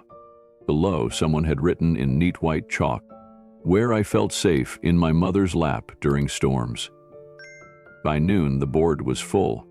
Each line held someone's memory. Under a table in a soup kitchen, coloring while my dad filled out job forms. On the church steps, listening to my brother play guitar. In a coat closet, where my sister told me we'd be okay. Keanu returned that afternoon with Daniel and Lila. Daniel read each line in silence, hand resting lightly on his daughter's shoulder. Lila tilted her head and asked, "Can I write one too?" They gave her a piece of chalk. She wrote slowly, each letter carefully shaped in a crooked row. Home is when Daddy isn't scared. Nobody said a word. People stepped back. And then one woman began to cry. Not because it was sad, but because someone had finally put into words what she had never been able to say out loud. Later that evening, a local teacher brought her class to visit the booth. She told them they would write letters, one to someone they missed, and one to someone who helped them feel safe. Keanu stood at a distance, watching children bend over clipboards and pencils. Daniel leaned against the booth with Lila in his arms, her head tucked under his chin. The teacher asked if Lila would like to share what she'd written. She shook her head at first. Then, quietly, she walked to the chalkboard and read, "Thank you for not stepping on my toys." It was the same message she had once scribbled on the back of a receipt. And now, it echoed across a street corner that no longer felt forgotten. Keanu smiled gently. He knew this story wasn't going to end with headlines, awards, or ceremonies. It would end every time someone looked at a phone booth or a corner or a blanket in the rain and remembered that someone lived there, and that they mattered.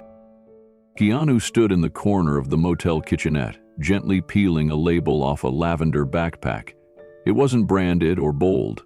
No glitter, no superheroes, just a soft, clean canvas with a stitched patch that read, "You are loved." Beside it lay a pink lunchbox, heart-shaped, filled with care.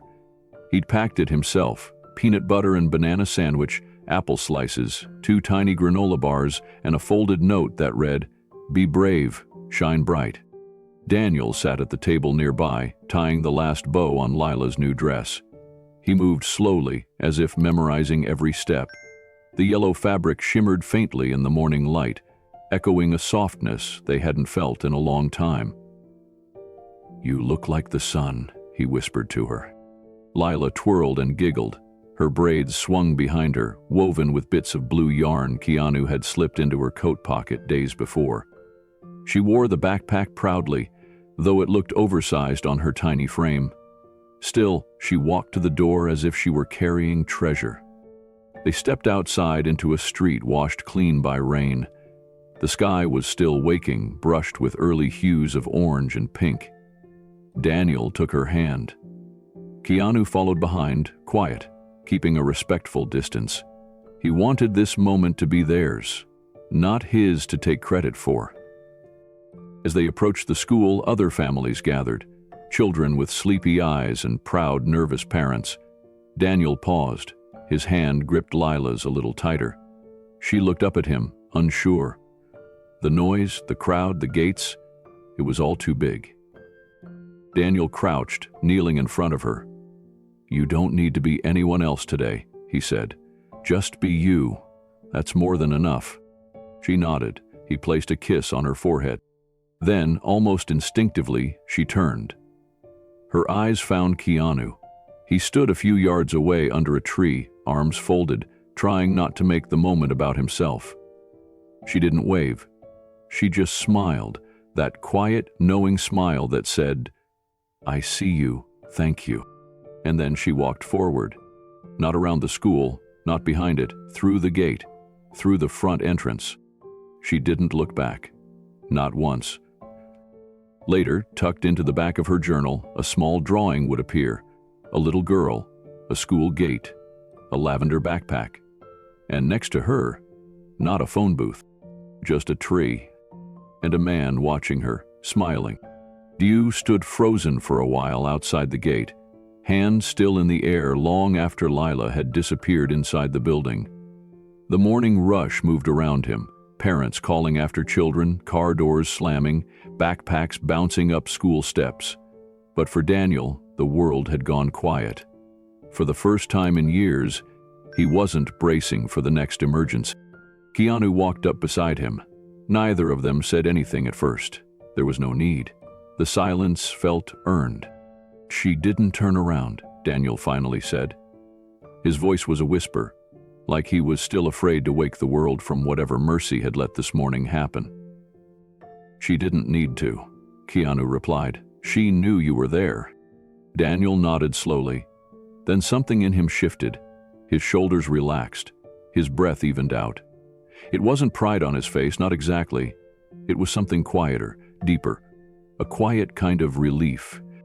"I thought I'd have to fight forever," Daniel said. "And then you showed up." Keanu looked over, his voice gentle. "You were already fighting. I just stood beside you."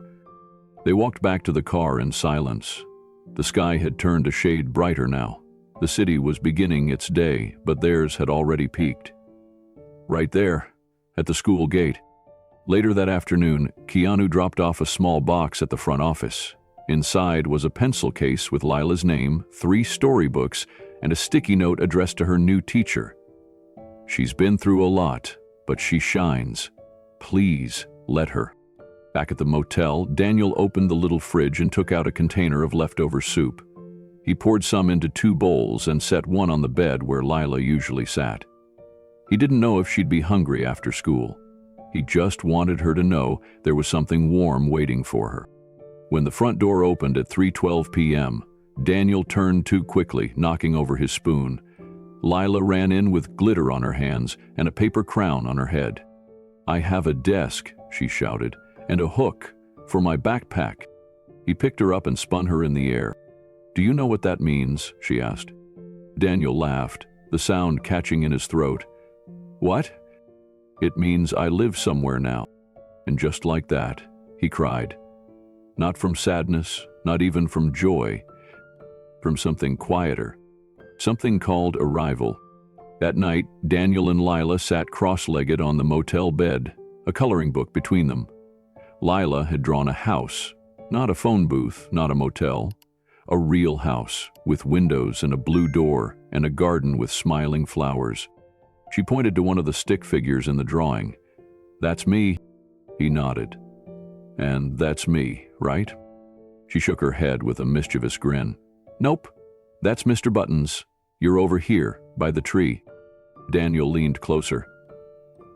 "What am I doing?" "You're watching, so I feel safe." He didn't know what to say. She went back to coloring. Across town, Keanu sat in his kitchen, sipping tea, flipping through a folder of papers. Advocacy letters, school registration confirmations, a rental application he'd quietly co-signed under a trust name. He didn't want Daniel to know. Not yet. Because this wasn't about gratitude. It was about giving someone the tools they'd already proven they could use. The next morning, Lila woke up early. She laid out her dress on the bed, carefully folded the blanket from the foot of the bed and placed it in a bag. When Daniel asked what she was doing, she said, "I want to give it to someone else who's cold, like we were." Daniel crouched down and looked her in the eyes. "You sure?" She nodded. "It's clean, and it doesn't need to be mine anymore." He kissed her forehead. "You're the bravest person I know." Lila stood on her tiptoes, whispering, "I learned it from you." Later that day, they passed the phone booth on the way to the school. Lila stared out the car window, waving quietly, even though no one was there. "Do you miss it?" Daniel asked. "No," she said, "but I think it misses us." Keanu, driving just behind them, saw it too, how the booth stood like a monument to resilience. He pulled over, stepped out, and walked over. Inside, he found a small drawing Leela had taped to the glass the night before. A star, a heart, and a single sentence written in shaky but confident letters. "We are not invisible anymore." He stood there for a long time, hand resting gently on the side of the booth. Then he turned, walked back to his car, and whispered to himself, "She didn't just survive. She remembered." And that, he thought, might be the beginning of everything. The building wasn't glamorous. It stood on a quiet block near a park with faded brick walls, crooked mailboxes, and an old iron gate that creaked whenever it swung open. But to Daniel, it looked like the most beautiful structure he'd ever seen. For the first time in years, he was about to walk into a home. Keanu handed him a single silver key attached to a tag that read 3B. He didn't say much. He just held it out, with a small, knowing nod. Daniel took it, staring at the metal in his hand like it might turn to ash if he blinked. "Wait, is this really?" Keanu gave a small smile. "First month's covered. It's in your name. After that, it's all you." Lila was already tugging on Daniel's sleeve, bouncing on her heels. "Can we see it, Daddy? Do we get to have a sink?" Keanu chuckled. "There's a sink, and a fridge that hums, and a little window where the sunlight dances every morning." Inside, the apartment smelled like fresh paint and possibility. The hardwood floors creaked with every step, and a strip of yellow light spilled across the living room. There were no couches, no chairs, just space. Empty, but not hollow. Lila gasped and ran to the corner, placing her small hands on the kitchen counter. "We have drawers," she shouted, "and cabinets." She flung open every door like she was unveiling treasure. Daniel stepped inside slowly, reading the lease in his hand for the 5th time. It still didn't feel real. He had memorized the sentence about tenant responsibilities. He'd underlined the part about timely rent payments. But none of that is what made his hands shake. It was the line that said, "This lease is valid and active as of today." Today. Not yesterday, when they were still in the booth. Not tomorrow, when he might have to explain himself again to the world. Today, they belonged somewhere. Lila came running back with her arms spread. "There's a closet big enough to hide in." Daniel laughed, the sound catching in his throat halfway. He turned to Keanu, eyes damp but steady. "How do I ever repay this?" Keanu looked toward the window where Lila was spinning in a circle of dust and sunshine. "Stay with her. That's all I ask." Daniel looked down at the key again. This time, it didn't feel fragile. It felt earned. "I promise," he said softly, "every day." That night, Daniel didn't sleep on a folded jacket or a cold floor. He laid out a donated blanket on the hardwood, curled beside Lila, and just listened to her breathing. The street lights flickered outside their window, and somewhere in the kitchen, the fridge hummed its steady tune like a lullaby. It wasn't much, but it was theirs. Keanu had stocked the cupboards with essentials: a box of oatmeal, peanut butter, a bag of rice. Nothing fancy, but enough to make Daniel exhale for the first time in weeks. There were 2 toothbrushes resting in a small cup in the bathroom, and a sticky note on the mirror that read, "You've got this." Lila drew a picture the next morning. Her and her dad standing beside a window, arms raised, the sun shining behind them. She taped it above the kitchen sink, then kissed the counter. "This is our castle now," she whispered. Daniel sat at the small foldable table Keanu had found at a thrift store. He ran his hand across the surface, still unsure how something so simple could feel so sacred. When he looked out the window, he could see the outline of the phone booth 4 blocks away. It hadn't vanished. It had just become part of the past. Malik stopped by that afternoon, dropping off some gently used clothes. "You clean up all right," he said with a grin, nodding at Daniel's collared shirt. Daniel grinned back, then looked down at Lila, who was practicing tying her shoes for school. "She deserves this," he said. "She deserves everything I never had." Keanu stepped in a few minutes later, quiet as always.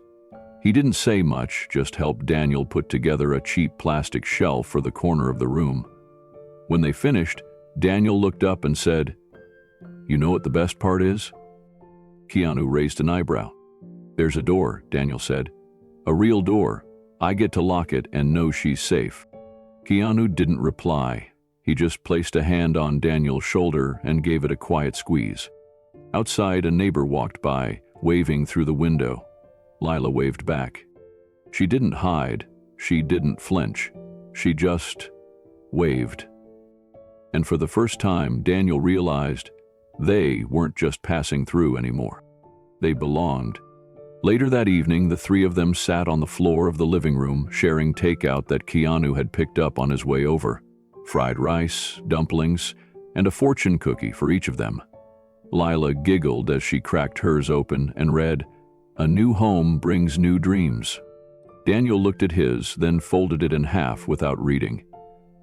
"I don't need a fortune," he said softly. "I already know mine." He stood up and walked to the kitchen, grabbing a pen from the counter. Then he did something he hadn't done in a long time.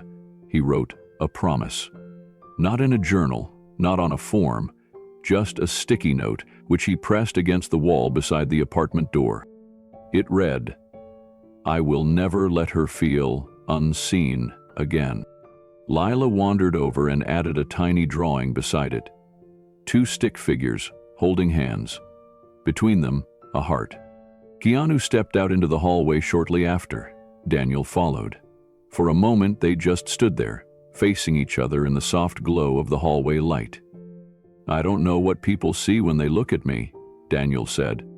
Keanu's voice was quiet.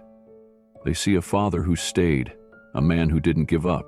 Daniel swallowed hard, then nodded once. "You didn't just change our lives. You reminded me I still had one to fight for." Keanu extended his hand. Daniel shook it. No speeches, no promises. Just a grip strong with gratitude. Back inside, Lila arranged her stuffed animals on a pillow in a perfect row, telling them, "This is where we live now." She handed one to Daniel as he returned. "Mr. Buttons needs a bedtime story?" Daniel took the teddy bear and lay beside her. That night the apartment echoed, not with the silence of fear or the shuffle of survival, but with Lila's laughter and Daniel's voice reading aloud. And taped above the headboard, a drawing of a phone booth. It wasn't a reminder of where they'd been. It was a symbol of how far they'd come. Keanu parked his car 2 blocks away from the abandoned gas station. He didn't want to draw attention. The neighborhood had returned to silence, that kind of eerie, half-forgotten quiet that hovers over places time has left behind. The streetlight at the corner flickered, its glow casting long shadows across the pavement. He walked slowly, not because he was tired, but because he needed this to last. He needed the moment to stretch, to imprint itself on him like the lines of a song you only hear once but never forget. When he reached the lot, the booth was still there. Of course it was. The red paint had faded to a dusty blush. One corner of the glass was cracked in a perfect spider web that hadn't been there before. The door hung slightly ajar, swaying faintly in the breeze. But what made Keanu stop in his tracks, what took the air right out of his lungs, were the stars. They were still there, dozens of them, drawn in crayon or marker or whatever Lila had been able to find. Some had smudged, some had faded, but they remained, stubborn and soft like the memory of a child's laugh. Little constellations scattered across the glass panes, each one telling the story of a girl who never stopped imagining light, even when the world around her was dark. Keanu stepped closer and pressed a hand gently against the glass. He didn't expect warmth, but he felt it anyway, not from the booth, but from what had lived inside it. The laughter, the whispers, the bedtime stories told over the hum of passing cars, the lessons Daniel whispered into Lila's ear, the words Keanu had overheard once, from the shadows.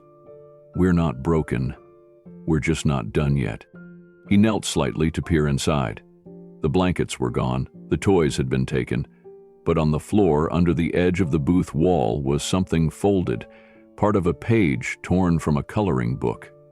It was a picture of a house with a tree beside it and a small stick figure drawn with wild curls. Underneath was written, in a shaky hand, "We lived here." Keanu didn't smile, he didn't cry. He simply closed his eyes for a moment, letting the weight of it all sit inside him. This booth had once held two people, but it carried the weight of something bigger now. A beginning. The next morning, before the city fully stirred, Keanu returned. This time he brought a small laminated card. Nothing dramatic, no signature, just words. He knelt again by the booth and slipped the card into the frame above the phone. It fit perfectly. He pressed it into place with steady hands, reading the inscription once more before letting it go. To the girl who showed us what invisible really means. You are seen. That was all. No hashtag, no camera crew, no announcement to the world, just truth, tucked into glass and steel and memory. A message meant for her, but also for every child who's ever drawn stars on a window and hoped someone might look up. Keanu took a single photo, not for social media, but for his own quiet keeping, a reminder that kindness didn't always need a spotlight, that sometimes the smallest places could become sacred, not because of what they were, but because of who lived there, who loved there, who survived there. He left a single yellow daffodil at the base of the booth. It wasn't spring yet, but he found one anyway, the kind that pushes through cold soil without asking for permission, the kind that blooms, not because the world is ready, but because it has no other choice. By evening, the booth had changed. Someone else had come, a child maybe, or a parent. Taped gently to the opposite pane was a drawing. Stars, again, but this time with names written inside them. One star was labeled Lila, another said Dad, a third said You. Below it, in neat handwriting, "Thank you for not stepping on her toys." The note had circled back. The booth wasn't just a shelter anymore. It was a landmark, a place where stories had lived, a place where people had once passed by without seeing, but now they stopped, they looked. They left something of their own. A drawing, a message, a prayer. Keanu walked away in silence, knowing full well he'd return again, not because he had to, but because some places mark you forever, not with tragedy, but with a quiet kind of triumph. The kind that starts with a crumpled receipt and ends with a girl who was never invisible at all. Days passed, but the phone booth never stayed empty for long. One afternoon, a school group on a local kindness project visited. Their teacher, having read the viral post, brought them to see where the story began. The children didn't speak at first. They just stood there, circling the booth, pointing at the drawings, reading the note. Then one boy removed a small notebook from his backpack and began sketching stars of his own. Another girl left a ribbon. One by one, they added small things. Nothing grand, a paper heart, a folded crane, a button shaped like the moon. They didn't need to be told what the booth meant, they felt it. The way children always sense when something important has happened somewhere, even if the world has forgotten. An elderly woman left a single chocolate chip cookie in a Ziploc bag. A young man in a maintenance uniform added a sticky note. "I lived in my car for 2 years. Thanks for reminding me I wasn't alone." By the end of the week, the phone booth had become something else entirely. Not a shelter, not even a memorial, a mirror. It reflected the quiet power of kindness left behind. It stood not for Lila's sadness, but her strength. Not for Daniel's desperation, but his dignity.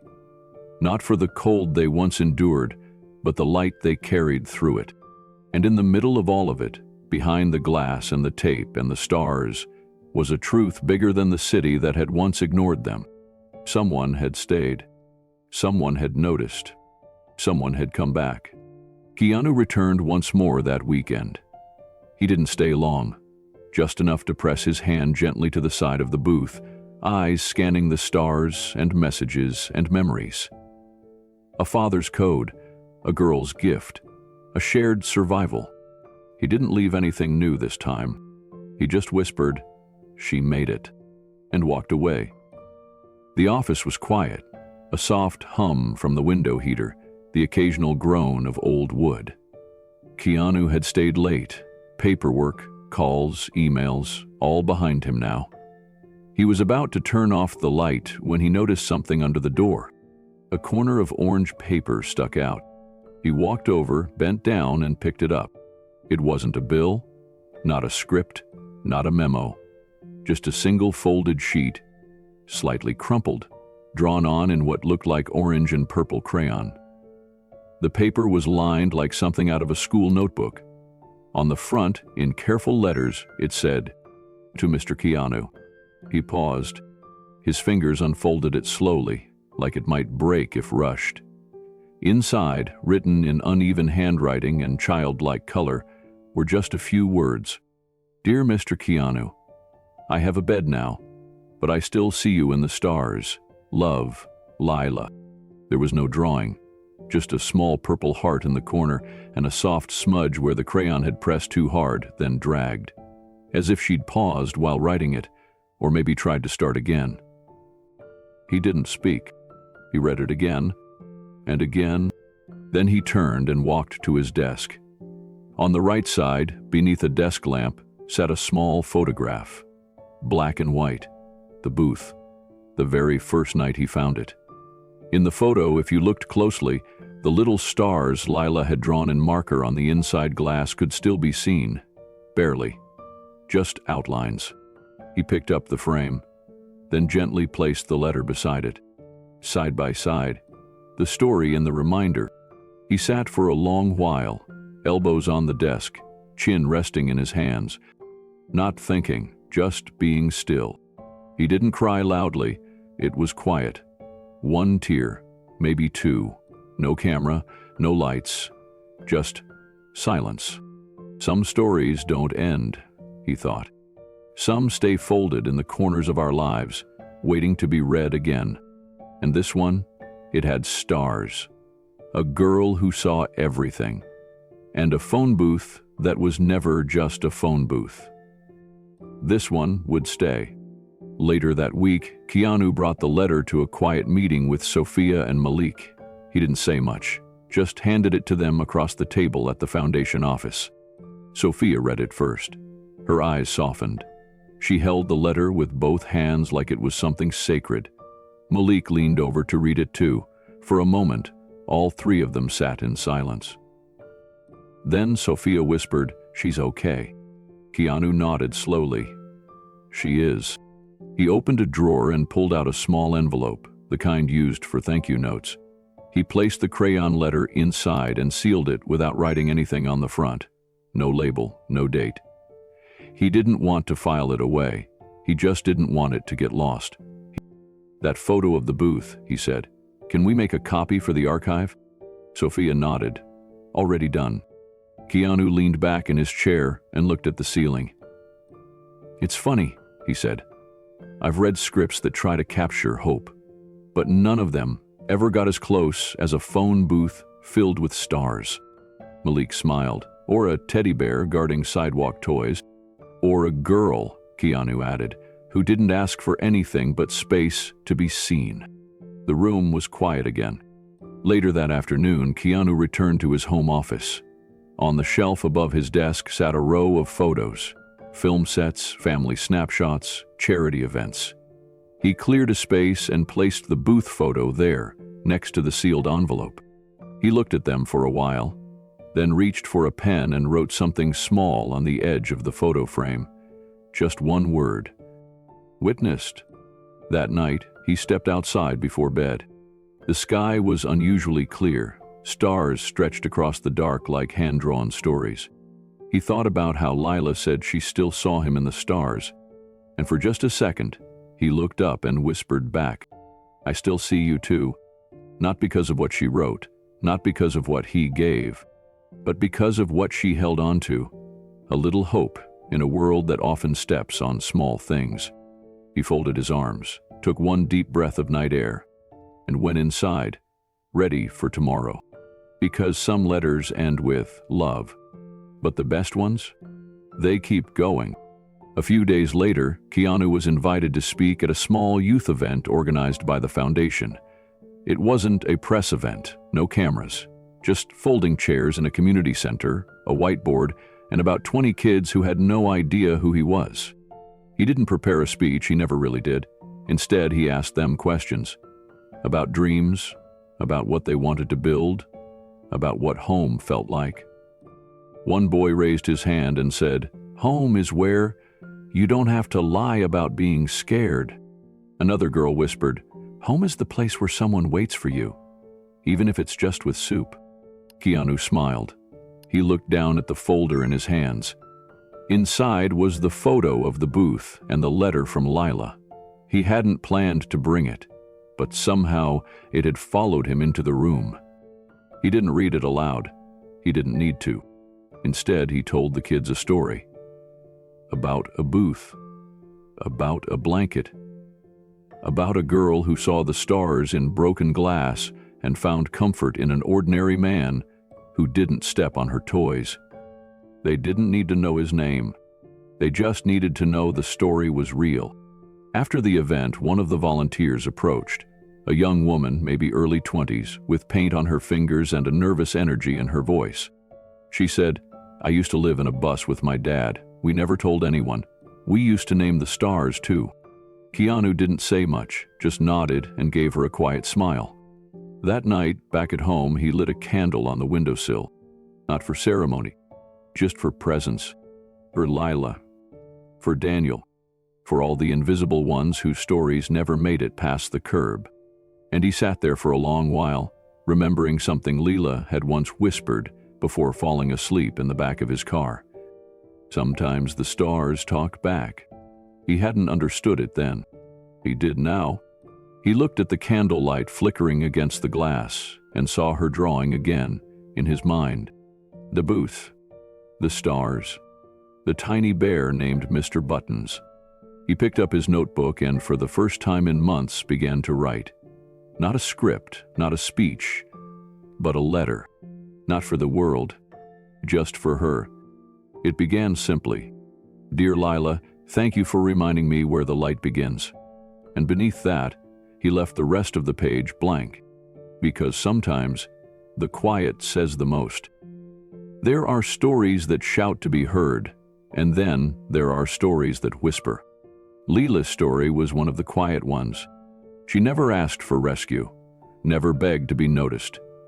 But in her silence, in the small drawings she left behind, in the thank you scribbled on a receipt, she invited the world to see something it often overlooks.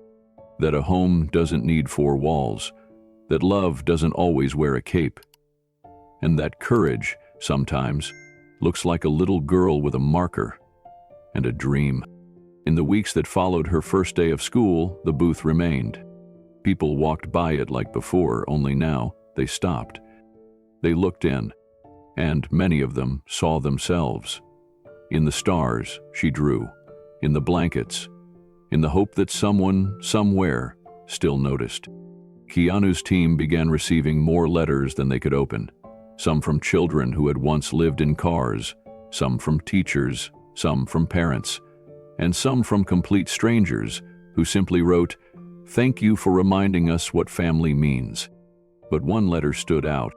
It came folded in construction paper, written in crayon, and at the top it said, "I finally have my own desk." The letter continued with a single sentence. "Sometimes I still see the booth in my dreams, but now it's full of stars." There was no signature at the bottom, just a tiny hand-drawn heart and the initials L.B. Keanu placed the letter gently on his desk beside the photo of the booth, framed in soft black. He didn't need a name to know who it was from. He just closed his eyes for a moment, letting the silence settle around him. It wasn't sadness, not anymore. It was reverence, the kind you feel when someone shares their truth without asking for applause. Later that night, the foundation posted one last story about the phone booth. It wasn't an appeal. It wasn't a campaign. It was simply a message to the world. If you've ever passed by someone and wondered if they mattered, they did. And maybe all they were waiting for was someone to notice. Beneath the post, the comment prompt read, "Have you ever been seen by a stranger who changed your life? Tell us below." And they did. Thousands of people, from all over the world. Stories poured in. Moments of kindness, glimpses of humanity, and yes, reminders that someone had seen them once too. Some comments were long, typed in the middle of the night. Others were only a sentence or two. But they shared something in common, a thread of memory tied to a moment when someone chose to see instead of look away. I was 10 when a woman left me a sandwich and a smile. A librarian let me sleep in the reading corner. She never said a word. A stranger gave me their umbrella, then disappeared. I still have it. As Keanu read through each one, he didn't respond. He didn't need to. The stories were already speaking for themselves. Somewhere in the comment thread, tucked between paragraphs of hope and heartbreak, a child had written, "I want to grow up and be like Mr. Keanu. He didn't save anyone, he just stayed." That, Keanu thought, was the legacy worth leaving behind. No spotlight, no title, just presence. And then, quietly, one final message. She told us that stars don't need ceilings to shine. They just need someone to look up. The screen faded to black. And then, in soft text, "Next time," handed Keanu a mirror he made in prison. What it revealed changed everything.